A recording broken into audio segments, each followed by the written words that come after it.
जो आपकी बड़ी भूमिका रही है उसमें मैं आज आपको पहले के दौर में लेकर जाना चाहती हूँ और परिचय में मैं आपको बता दूं, तालियों के साथ आप जोरदार स्वागत करिए क्योंकि अब ये चर्चा की शुरुआत होने वाली है भगवंत मान के साहब। बता दें आपके पंजाब के एक छोटे से शहर के एक छोटे से स्कूल के एक बड़े मास्टर जी का बेटा। अब बड़े मास्टर जी का बेटा कहा है तो शरारतें तो आप एक्सपेक्ट कर ही सकते हैं। अब आज इनकी पोल खुलने वाली है। चलिए अब आप मुझे जल्दी से बता दीजिए, आज आप पंजाब के मुख्यमंत्री हैं, लेकिन मैं मास्टर जी के बेटे से ये सवाल करना चाहती हूँ, सोच के कैसा लगता है, ये सफर कैसा है? देखिए बड़ा अच्छा सफ़र है। सोचे सोच ना होइए जो सोचे लख बार, गुरबानी में लिखा है। आदमी सोचता कुछ और है लेकिन परमात्मा ने, वाहिगुरु ने, भगवान ने उसके लिए रास्ता कोई और बनाया होता है। तो कई बार आदमी कहता है यार ये तो मैंने सोचा भी नहीं था। बहुत बार ऐसी चीज़ें मिल जाती हैं कि ये इतना तो मैंने सोचा भी नहीं था। तो एक छोटे सा गांव है सतौज, संगरूर डिस्ट्रिक्ट में, और मेरे पिताजी महेंद्र सिंह वो मतलब एमए पॉलिटिकल साइंस, बीएससी और बीएड उस एरिया के काफ़ी 30 किलोमीटर के रेडियस के इकलौते पढ़े लिखे बंदे थे।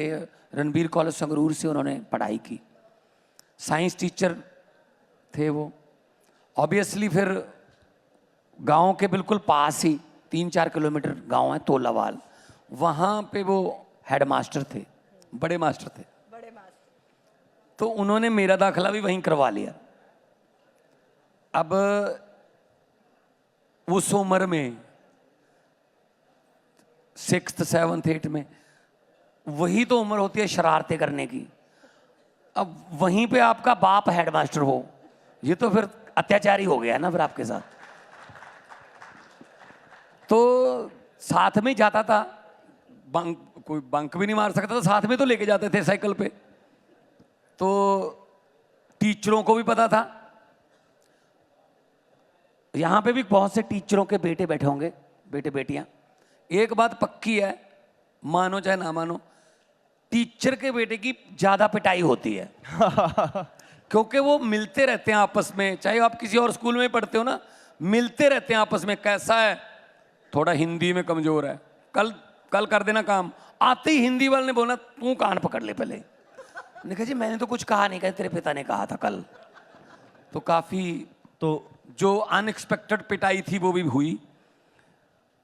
तो फिर मान साहब स्कूल में पढ़ते पढ़ते थोड़ा स्कूल में जो कभी सैटरडे संडे को सैटरडे को कोई एक था कि आप कुछ भी सुना सकते हो, कविता या कुछ गीत आता है, उसमें हिस्सा लेने लगे। उसके बाद नहीं, लेकिन जब आपने कहा कि टीचर के बेटे की ज्यादा पिटाई होती थी तो आप क्लास में बैठकर टीचर्स की नकल उतारे और आपकी पिटाई भी ना हो? नहीं, वो मेरे में असल में वो कला थी, असल में वो आर्ट थी कि मैं ऑब्जर्व करता रहता था चीज़ें कि फलां मास्टर कैसे पढ़ाते हैं, फलां मास्टर का क्या स्टाइल है बोलने का, फलां मास्टर का पिटाई का, हर एक टीचर का पिटाई का स्टाइल भी अलग होता है। एक दो तो ऐसे थे जो यहाँ पे ऐसे एक लकड़ी का डंडा यहाँ पे ऐसे करके, पता नहीं क्या क्या स्टाइल उनके होते हैं ना। तो एक यहाँ एक यहाँ पे ना ऐसे ऐसे पिंच करते थे यहाँ पर, पता नहीं अपना अपना स्टाइल है, पता नहीं कहाँ से सीखते हैं या क्या ट्रेनिंग होती है उनकी, मुझे समझ नहीं आया। तो हर एक का पिटाई का स्टेप भी तो मैं वो करता रहता था। तो छोटा स्कूल था, मिडिल स्कूल था, बच्चों को पता चल जाता था, बच्चों से टीचर को पता चल जाता था। तो फिर पिटाई को मैंने अपनी किस्मत में ये मान ही लिया कि भाई टीचर के बेटे यहाँ पे होगी। नहीं तो यूनिक पिटाई के तरीके जो आप बता रहे हैं, आपकी कोई फेवरेट हो चुकी थी कि हाँ पता है अब इसकी तो आदत ही हो गई है? नहीं, क्योंकि मैं पढ़ाई में होशियार था इसीलिए वो मेरी शरारतें दब जाती थी।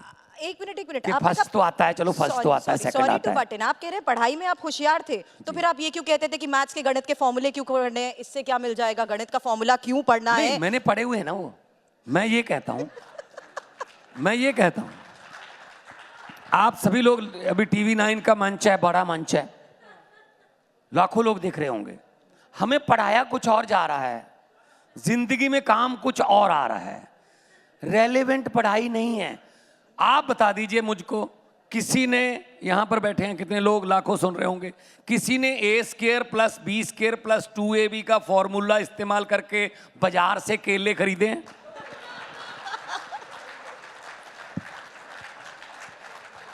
क्यों पढ़ा रहे हैं हमें? tan थीटा cos थीटा जिंदगी में काम आया, लेकिन सबसे ज्यादा नींद हराम इसी ने की, tan थीटा cos थीटा।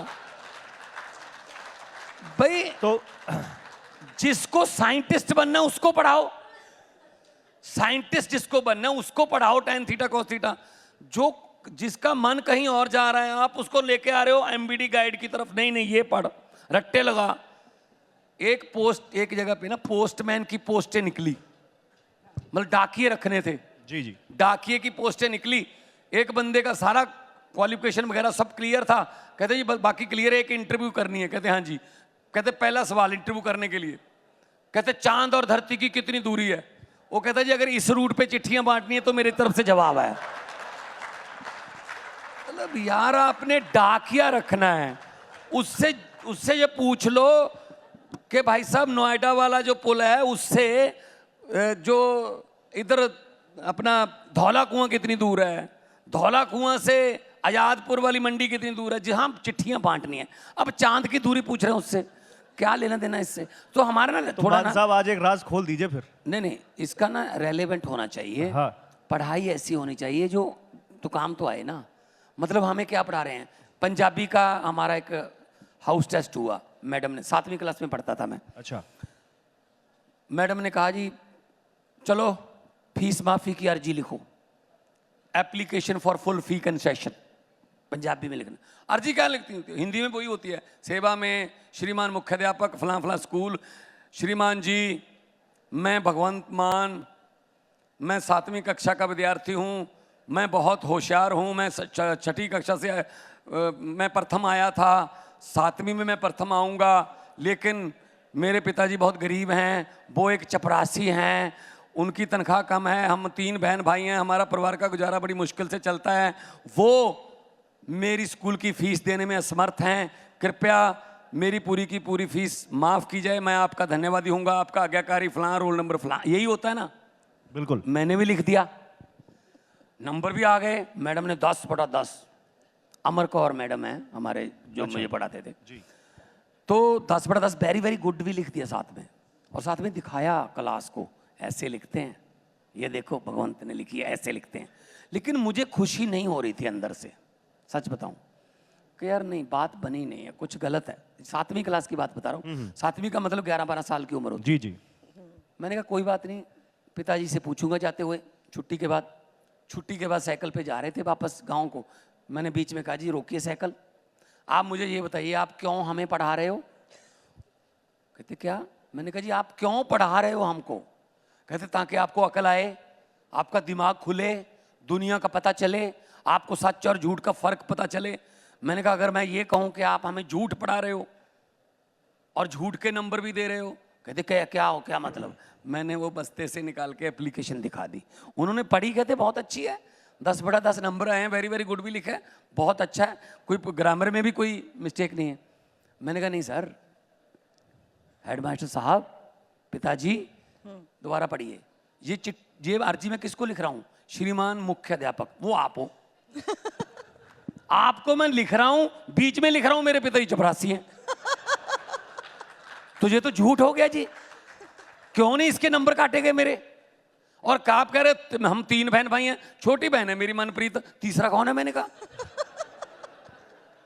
ये तो झूठ के नंबर दिए हैं आपने हमें, गलत है ये तो कहने लगे, मेरे पिताजी ने कहा बेटा अगर गरीबी नहीं लिखोगे तो फीस माफ नहीं होगी। पता नहीं उस दिन सरस्वती जुबान पे बैठी थी शायद, मेरे मुंह से निकल गया कोई बात नहीं पिताजी, अगर कोई ऐसा पेन आ गया मेरे हाथ में कि मैं फैसले कर सकता हूं तो मैं ये अर्जी बदल दूंगा। आज वाह, हम अगले सिलेबस में हम लेके आ रहे हैं सरकारी स्कूलों में, एप्लीकेशन रहेगी फीस माफी की, लेकिन उसका जो कंटेंट है वो पॉजिटिव रहेगा कि मैं ऐसे हूँ, मेरे पिताजी ये काम कर, सच बता दे, ये काम करते हैं, पैसे फीस नहीं दे सकते, मेरी फीस माफ ना करो, मेरी फीस उधार कर लो। मैं वादा करता हूं, मैं बड़ा अफसर बन के, मैं जज बन के, मैं डीसी बन के, मैं एसएसपी बन के इस स्कूल की फीस ब्याज समेत वापस करके क्या जाऊं। बात। आपके तो बच्चे के मन में पॉजिटिविटी आती है कि मैंने कुछ लिख के दिया है, कि मैंने कुछ लिख के दिया, मुझे कुछ करना है। सरकारी स्कूलों में आम जनता पढ़ती है, जी। जनता के बच्चे 5वीं 6ठी क्लास जब कोरे कागज जैसा मन होता है ना, सिलेबस में से माफिया मांगनी सिखा देते हैं। फीस माफ कर दो जी, जुर्माना माफ कर दो जी, बड़े होके कहते हैं बिजली के बिल माफ कर दो जी, कर्जा माफ कर दो जी, क्योंकि माफी की अर्जी तो लिखनी सीख ही जाते हैं जी, वो तो सिखाई जाती है। प्राइवेट स्कूल में माफी की अर्जी क्यों नहीं है जी? प्राइवेट स्कूल के किसी भी, अब बड़े बड़े स्कूल हैं जी। किसी प्राइवेट स्कूल में फीस माफी की अर्जी है सिलेबस में? वो तो 2 लाख पहले ले लेते हैं, वहां माफी का क्या चांस है जी? तो इसीलिए मैं कह रहा हूं कि education should be one nation one education का नारा भी होना चाहिए, एक जैसी पढ़ाई होनी चाहिए। मान साहब अब ये नंबर कम ज्यादा आ जाए कोई बात, कोई ज्यादा पढ़ लेगा तो नंबर आ जाए, लेकिन पढ़ाई और है, उधर पढ़ाई और है, वो टीचर और हैं, हमारे टीचर और हैं, उधर सिलेबस और है, इधर सिलेबस और है। तो हम ये करने वाले पंजाब में स्कूल ऑफ एमिनेंस खोले हैं। स्कूल ऑफ एमिनेंस का मतलब है 8वीं तक बच्चे का पता चल जाता है ये क्या करने वाला है। तो 9, 10, 11, 12 ये क्लास हैं। जो बच्चा साइंस में जाना चाहता है उसको 9th में साइंस से शुरू किया जाएगा, जो स्पोर्ट्स में जाना चाहता है उसको स्पोर्ट्स से शुरू किया जाएगा, जो आर्टिस्ट बनना चाहता है उसको संगीत के लिए लेके जाएंगे, जो इंजीनियरिंग में जाना चाहते हैं, जब तक वो 12 पास करके यूनिवर्सिटी के लिए निकलेगा तब तक उसका विजन क्लियर होगा कि मैंने क्या बनना है। मान साहब, लेकिन आपके जो 10/10 आए थे ना, शायद इसीलिए आपके पिताजी को ये लगा था कि मेरा बच्चा इंजीनियर बने, डॉक्टर बने, लेकिन आप तो ऐसे थे कि आप थिएटर स्टेज पे पहुंचकर परफॉर्म करने लग जाते थे, नकल उतारने लग जाते थे। एक ये भी हमारे देश में दिक्कत है कि हमारे जो माता पिता हैं बड़े सत्कारित हैं, हमारे जो पेरेंट्स हैं जो खुद नहीं बन पाते ना, वो बच्चों से बनवाना चाहते हैं। बस डॉक्टर बापू नहीं बन सका तो कहता है बेटा डॉक्टर बनेगा। अब क्या पता यार, थोड़ा सा तो बच्चों की तो पूछ लो कि वो क्या करना चाहता है। नहीं, डॉक्टर बनना, इंजीनियर बनना, पायलट बनना। अगर सभी डॉक्टर बन के मरीज कौन बनेगा फिर? अगर सभी पायलट बन गए पैसेंजर कौन बनेगा फिर? बच्चे से भी तो पूछ लो ना कि क्या करना है। नहीं पूछते। मेरा मन था आर्टिस्ट लेवल पे स्टेज पे जाके कुछ परफॉर्म करना है। जब पिताजी को पता चला उन्होंने पाबंदी लगा दी कि नहीं जाना, पहले पढ़ाई करनी है फिर बाद में करना है, ये काम नहीं करने स्टेज पे जाने वाले। अब मेरे मन में कीड़ा था अंदर कि यार कुछ करना है, मैं तो जाऊंगा। मैं चोरी हो जाने लगा, चोरी छिपे जाने लगा कि पिताजी को पता ही ना चले। अब मैं किसी कॉलेज में चला गया, मलेरकोटला कॉलेज है, गवर्नमेंट कॉलेज मलेरकोटला, वहाँ मैं फर्स्ट आ गया। बहुत सुंदर ट्रॉफी मिल गई मुझे। 16 साल की उम्र, 11 +1 की बात कर रहा हूँ मैं। ट्रॉफी बहुत खूबसूरत मिल गई, बहुत ही मन को इतना लगा कि मैंने ट्रॉफी जीत ली है। और मेरा नाम बोला गया कि पहले नंबर पर ये। तो बस में वापस आना था। अब एक तरफ तो ट्रॉफी जीतने की खुशी है, दूसरी तरफ एक मन में स्ट्रगल ये चल रही है, ट्रॉफी घर पे ले गया तो पिताजी को पता चल जाएगा, ये फिर स्टेजों पर जाने लगा, फिर पिटाई होगी। तो मैं बस में खड़ा था, बड़ी इमोशनल बात है। सीट वीट नहीं देते स्टूडेंट्स को, कहते आपको फ्री जाना होता ना। तो मैं खड़ा था ट्रॉफी लेके, एक कोई बंदा था, उसने कहा, कहता यार बहुत खूबसूरत ट्रॉफी है, कहाँ से लेके आए? मैंने कहा मलेरकोटला कॉलेज से जीती है।